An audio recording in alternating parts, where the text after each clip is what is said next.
As a 14-year-old boy, Bobby began smoking. It was the 1950s in America, and everyone who was anyone smoked. From the movies to magazines, all the famous people could be seen lighting up. All the cowboys on TV smoked.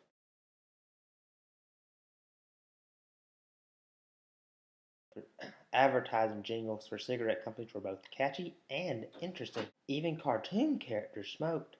It must be okay. Fast forward 50 years, it is the year 2000. 64-year-old Bobby has lung cancer. His English as second language oncologist told him the truth in 4 simple words: you smoke, you die. The reality finally hits home, but the damage is done. Bobby was given a year to live, but he only lasted 6 months. Something must be done to stop the tragedy of teenage smoking. This leads to the premature death of hundreds of thousands of Americans each year. While efforts to stop established smokers from lighting up might be fruitless, steps should be taken to stop this horrible and devastating habit. I propose all cigarette advertising in any form should be banned. Selling cigarettes to anyone under the age of 21 should be illegal. Violators should be prosecuted to stop them from endangering their lives. This will also help the lives of those around them. To support this idea, I have extensive research and facts. It all points to the same conclusion: smoke and kill. Preventing young people from starting this habit could save thousands, if not hundreds of thousands of lives. Under the CDC, tobacco use is the single most preventable cause of disease, disability, and death in America.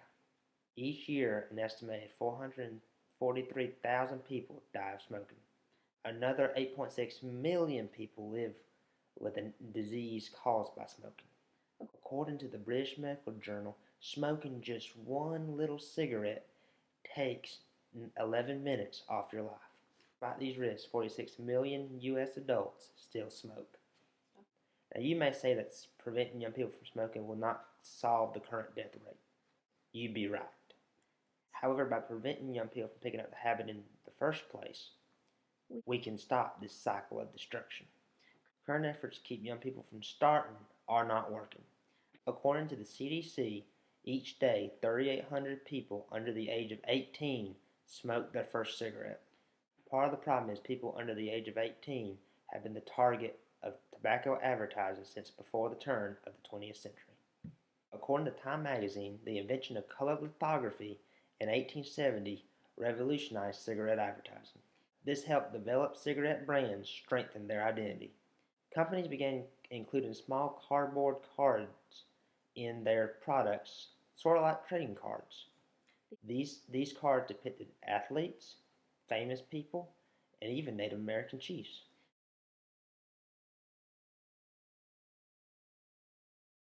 While cigarette sales were aimed at adults, the cards soon became a sought-after collectible by children. They gave the impression that smoking was not only acceptable, but it was encouraged. Icons that teens and young adults looked up to smoked. They were glamorized and admired for the fact. Role models where kids were depicted as smokers. Smoking made a person look cool and popular. The first successful marketing campaign to sell cigarettes to kids was begun. Now, you might say that these measures do not affect the choices of young people.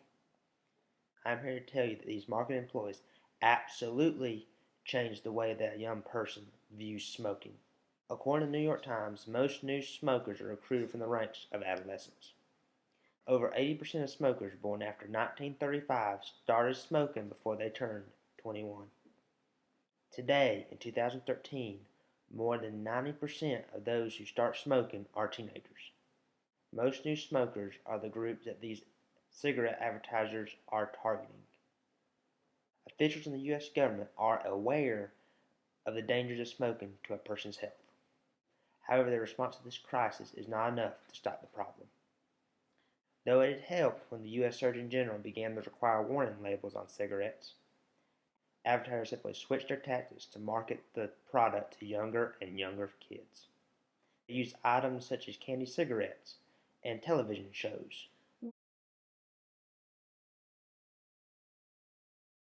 Warning labels did not prevent new smokers from picking up the habit. In fact, it may have exacerbated the problem because adolescents are less likely to pay attention to a warning label than an adult would. Let's use a specific example. Most people are aware of the cartoon character that graced the advertisements for years for Camel cigarettes.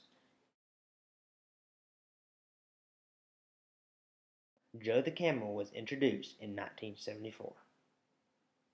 According to the New York Times, 3 years after the start of the campaign, a research study showed that Camel cigarettes had become the choice of those under 18. Before the campaign, less than 1% of those under 18 smoked Camels. In 1991, the Journal of American Medical Association published a study. It showed that more 5 to 6-year-olds could identify Joe the Camel than Mickey Mouse. Studies such as this one cannot be ignored. Ending all advertisements targeted to children would reduce, if not eliminate, teenage smoking. According to the American Enterprise Institute, in the single year after Joe Camel was banned from advertising, Camel use in people under the age of 18 dropped by 10%. America is taking steps in the right direction. But we must do more. According to a tobacco regulation bill passed in 2009, the FDA has the regulatory power to regulate tobacco products. They can ban dangerous chemicals along with other measures. This law also allows them to ban tobacco advertising within 1,000 feet of schools and playgrounds. According to Time magazine, President Obama has struggled with his own nicotine addiction. He praised the law, saying it defines change in American policy. According to the New York Times, Obama himself says that every day 1,000 Americans under the age of 18 become new smokers. This trend must be stopped. Now, you may say that banning smoking for young people violates one or more of their rights. What about the people who suffer from the devastating effects of secondhand smoke? These people suffer from the consequences that someone else makes for them, pollutes their bodies, and end up killing their friends and coworkers. Smoking not only affects the smoker, it affects innocent bystanders that have never smoked a cigarette. What about their rights? The CDC estimates that 46,000 deaths in America are caused by secondhand smoke in people who never smoked a cigarette. Secondhand smoke can also cause bronchitis and pneumonia. The CDC reports 300,000 cases each year in children under the age of 18 months old. Even brief exposure is dangerous because secondhand smoke contains the exact same chemicals that smokers inhale. Coupled with this enormous health toll is the economic cost of healthcare. More than $96 billion each year is caused by tobacco use. If you're still not convinced that young people should not be allowed to purchase cigarettes, let's review the facts. The largest group of young smokers is under the age of 18. There are no debates about the serious health issues concerning cigarette use. Measures to curb smoking have seen little success. Most have not been drastic enough to curb the rise of teen smoking.